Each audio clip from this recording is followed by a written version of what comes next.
श्रीमद्भागवत महापुराण षष्ठ स्कंध अध्याय 18 अदिति और दिति की संतानों की तथा मरुदगणों की उत्पत्ति का वर्णन। श्री सुखदेव जी कहते हैं, परीक्षित, सविता की पत्नी कृष्ण के गर्भ से 8 संतानें हुई। सावित्री, व्याहृति, त्रियी, अग्निहोत्र, पशु, सोम, चातुर्मास्य और पंचमहायज्ञ। भक्त की पत्नी सिद्धि ने महिमा, विभु और प्रभु ये 3 पुत्र और आशीष नाम की एक कन्या उत्पन्न की। यह कन्या बड़ी सुंदरी और सदाचारिणी थी। धाता की 4 पत्नियां थी, कुहू, सिनीवाली, राका और अनुमति। उनसे क्रमशः सायं, दर्श, प्रातः और पूर्णमास ये 4 पुत्र हुए। धाता के छोटे भाई का नाम था विधाता। उनकी पत्नी क्रिया थी। उससे पुरुष्य नाम के 5 अग्नियों की उत्पत्ति हुई। वरुण जी की पत्नी का नाम चर्षणी था। उससे भृगु जी ने पुनः जन्म ग्रहण किया। इसके पहले वे ब्रह्मा जी के पुत्र थे। महायोगी वाल्मीकि जी भी वरुण के पुत्र थे। वाल्मीकि से पैदा होने के कारण ही उनका नाम वाल्मीकि पड़ गया था। उर्वशी को देखकर मित्र और वरुण दोनों का वीर्य स्खलित हो गया था। उसे उन लोगों ने घड़े में रख दिया। उसी से मुनिवर अगस्त्य और वशिष्ठ जी का जन्म हुआ। मित्र की पत्नी थी रेवती। उसके 3 पुत्र हुए, उत्सग, अरिष्ट और पिप्पल। प्रिय परीक्षित, देवराज इंद्र की पत्नी थी पुलोमनंदिनी शची। उनसे हमने सुना है उन्होंने 3 पुत्र उत्पन्न किए, जयंत, ऋषभ और मीरवान। स्वयं भगवान विष्णु ही बलि पर अनुग्रह करने और इंद्र का राज्य लौटाने के लिए माया से वामन उपेंद्र के रूप में अवतीर्ण हुए थे। उन्होंने 3 पग पृथ्वी मानकर तीनों लोक नाप लिए थे। उनकी पत्नी का नाम था कीर्ति। उससे बृहच्छलोक नाम का पुत्र हुआ। उसके सौभाग आदि कई संतानें हुई। कश्यपनंदन भगवान वामन ने माता अदिति के गर्भ से क्यों जन्म लिया और इस अवतार में उन्होंने कौन से गुण, लीलाएं और पराक्रम प्रकट किए, इसका वर्णन मैं आगे 8वें स्कंध में करूंगा। प्रिय परीक्षित, अब मैं कश्यप जी की दूसरी पत्नी दिति से उत्पन्न होने वाली उस संतान परंपरा का वर्णन सुनाता हूँ, जिसमें भगवान के प्यारे भक्त श्री प्रहलाद जी और बलि का जन्म हुआ। दिति के दैत्य और दानवों के वंदनीय 2 ही पुत्र हुए, हिरण्यकशिपु और हिरण्याक्ष। इनकी संक्षिप्त कथा मैं तुम्हें तीसरे स्कंध में सुना चुका हूँ। हिरण्यकशिपु की पत्नी दानवी कयाधु थी। उसके पिता जम्भ ने उसका विवाह हिरण्यकशिपु से कर दिया। कयाधु के 4 पुत्र हुए, सहलाद, अनुहलाद, हलाद और प्रहलाद। इनकी सिंगिका नाम की एक बहन भी थी। उसका विवाह विप्रचित्ति नामक दानव से हुआ। उससे राहु नामक पुत्र की उत्पत्ति हुई। यह वही राहु है जिसका सिर अमृतपान के समय मोहिनी रूपधारी भगवान ने चक्र से काट लिया था। सहराद की पत्नी थी कृति। उससे पंचजन नामक पुत्र उत्पन्न हुआ। हराद की पत्नी थी धमनी। उसके 2 पुत्र हुए, वातापी और इलवल। इस इलवल ने ही महर्षि अगस्त्य के आतिथ्य के समय वातापी को पकाकर उन्हें खिला दिया था। अनुराग की पत्नी सूर्म्या थी। उसके 2 पुत्र हुए, बाष्कल और महिषासुर। प्रहलाद का पुत्र था विरोचन। उसकी पत्नी देवी के गर्भ से दैत्यराज बलि का जन्म हुआ। बलि की पत्नी का नाम अशना था। उससे बाण आदि 100 पुत्र हुए। दैत्यराज बलि की महिमा गान करने योग्य है। उसे मैं आगे 8वें स्कंध में सुनाऊंगा। बलि का पुत्र बाणासुर भगवान शंकर की आराधना करके उनके गणों का मुखिया बन गया। आज भी भगवान शंकर उसके नगर की रक्षा करने के लिए उसके पास ही रहते हैं। दिति के हिरण्यकशिपु और हिरण्याक्ष के अतिरिक्त 49 पुत्र और थे। उन्हें मरुदगण कहते हैं। वे सब निसंतान रहे। देवराज इंद्र ने उन्हें अपने ही समान देवता बना लिया।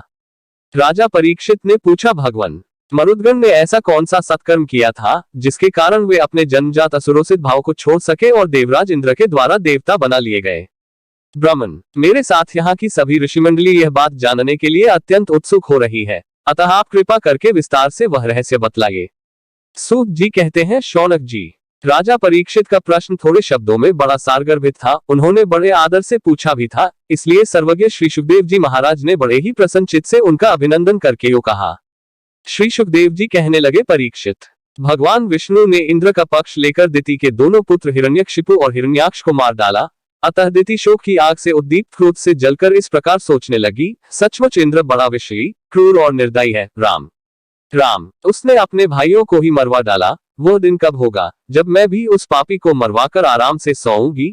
लोग राजाओं के, देवताओं के शरीर को प्रभु कहकर पुकारते हैं, परंतु एक दिन वह कीड़ा, विष्ठा या राख का ढेर जो जाता है। इसके लिए जो दूसरे प्राणियों को सताता है, उसे अपने सच्चे स्वार्थ या परमार्थ का पता नहीं है, क्योंकि इससे तो नरक में जाना पड़ेगा। मैं समझती हूँ इंद्र अपने शरीर को नित्य मानकर मतवाला हो रहा है। उसे अपने विनाश का पता ही नहीं है। अब मैं वह उपाय करूंगी जिससे मुझे ऐसा पुत्र प्राप्त हो जो इंद्र का घमंड चूर चूर कर दे। दिति अपने मन में ऐसा विचार करके सेवा, शुश्रूषा, विनय, प्रेम और जितेंद्रियता आदि के द्वारा निरंतर अपने पतिदेव कश्यप जी को प्रसन्न रखने लगी। वह अपने पतिदेव के हृदय का एक एक भाव जानती रहती थी और परम प्रेम भाव, मनोहर एवं मधुर भाषण तथा मुस्कान भरी तिरछी चितवन से उनका मन अपनी ओर आकर्षित करती रहती थी। कश्यप जी महाराज बड़े विद्वान और विचारवान होने पर भी चतुर दिति की सेवा से मोहित हो गए और उन्होंने विवश होकर यह स्वीकार कर लिया कि मैं तुम्हारी इच्छा पूर्ण करूंगा। स्त्रियों के संबंध में यह कोई आश्चर्य की बात नहीं है।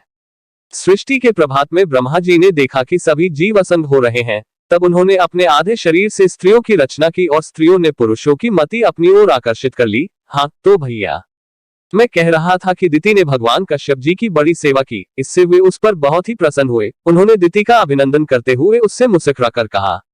कश्यप जी ने कहा, अनिंद्य सुंदरी प्रिय, मैं तुम पर प्रसन्न हूँ। तुम्हारी जो इच्छा हो मुझसे मांग लो। पति के प्रसन्न हो जाने पर पत्नी के लिए लोक या परलोक में कौन सी अभीष्ट वस्तु दुर्लभ है। शास्त्रों में यह बात स्पष्ट कही गई है कि पति ही स्त्रियों का परमाराध्य इष्ट देव है। प्रिय, लक्ष्मीपति भगवान वासुदेव ही समस्त प्राणियों के हृदय में विराजमान है।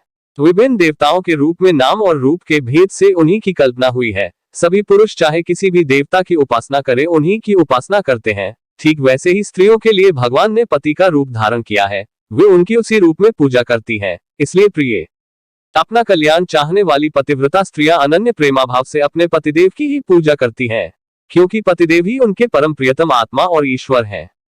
कल्याणी, तुमने बड़े प्रेमाभाव से भक्ति से मेरी वैसी ही पूजा की है। अब मैं तुम्हारी सब अभिलाषाएं पूर्ण कर दूंगा। असतियों के जीवन में ऐसा होना अत्यंत दुर्लभ है।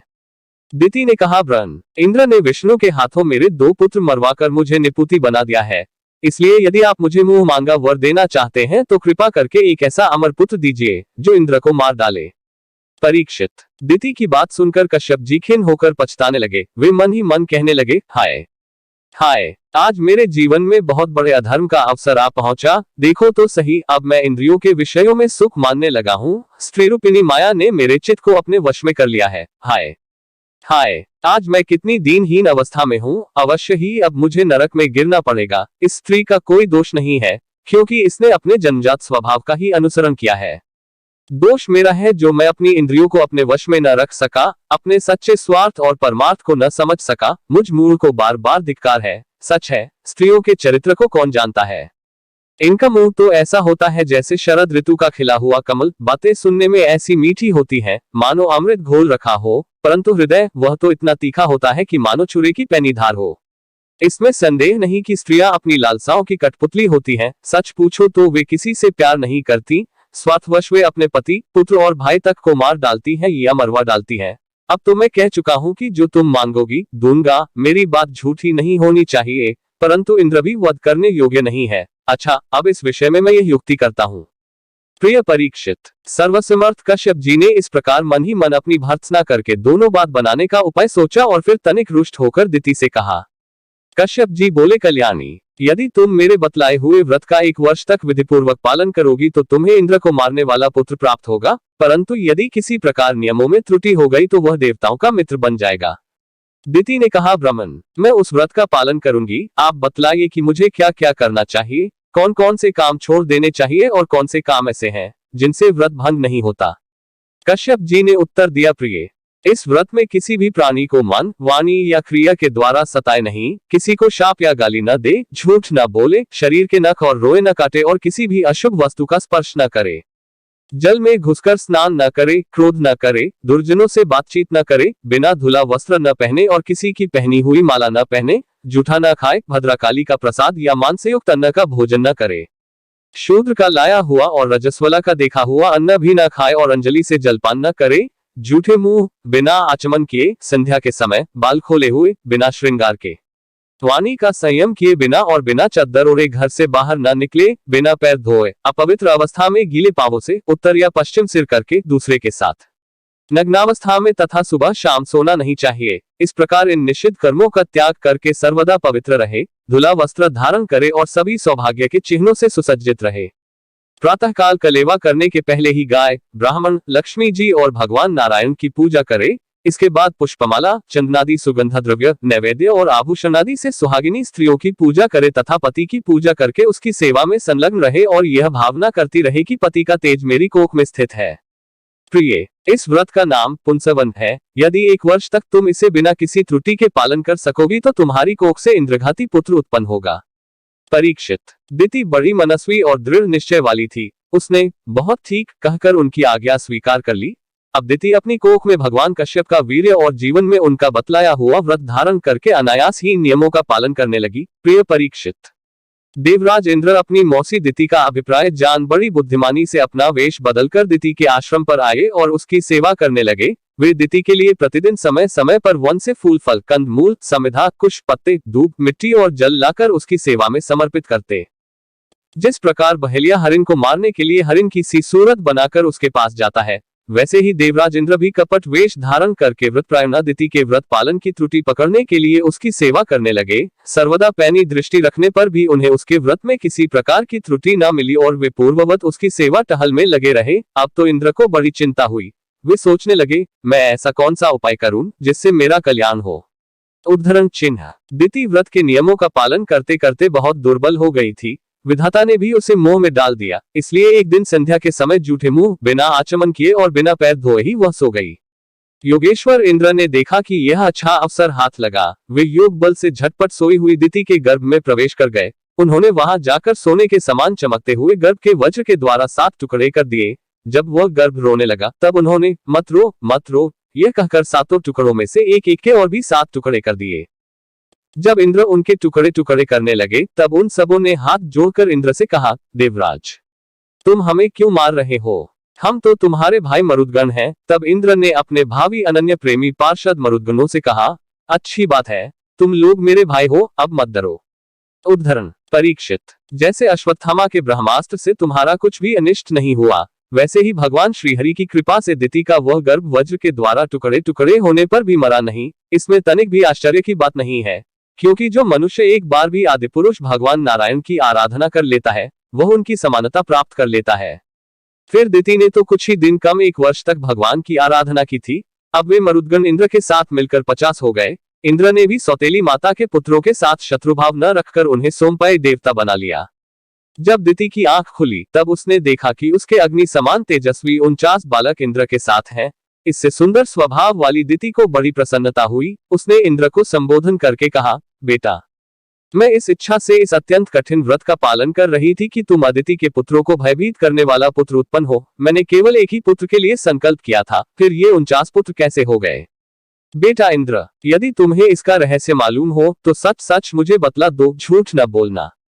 इंद्र ने कहा, माता मुझे इस बात का पता चल गया था कि तुम किस उद्देश्य से व्रत कर रही हो, इसीलिए अपना स्वार्थ सिद्ध करने के उद्देश्य से मैं स्वर्ग छोड़कर तुम्हारे पास आया। मेरे मन में तनिक भी धर्म भावना नहीं थी, इसी से तुम्हारे व्रत में त्रुटि होते ही मैंने उस गर्भ के टुकड़े टुकड़े कर दिए। पहले मैंने उसके 7 टुकड़े किए थे, तब वे 7 टुकड़े 7 बालक बन गए।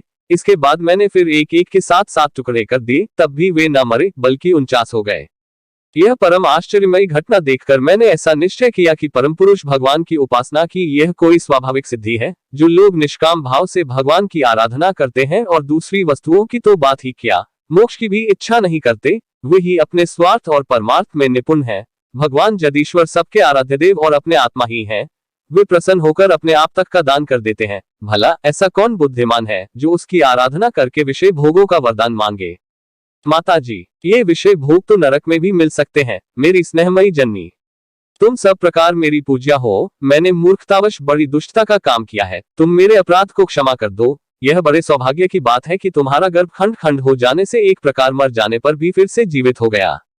श्री सुखदेव जी कहते हैं, परीक्षित, दिति देवराज इंद्र के शुद्ध भाव से संतुष्ट हो गई। उससे आज्ञा लेकर देवराज इंद्र ने मरुदगणों के साथ उसे नमस्कार किया और स्वर्ग में चले गए। राजन, यह मरुदगण का जन्म बड़ा ही मंगलमय है। इसके विषय में तुमने मुझसे जो प्रश्न किया था उसका उत्तर समग्र रूप से मैंने तुम्हें दे दिया। अब तुम और क्या सुनना चाहते हो?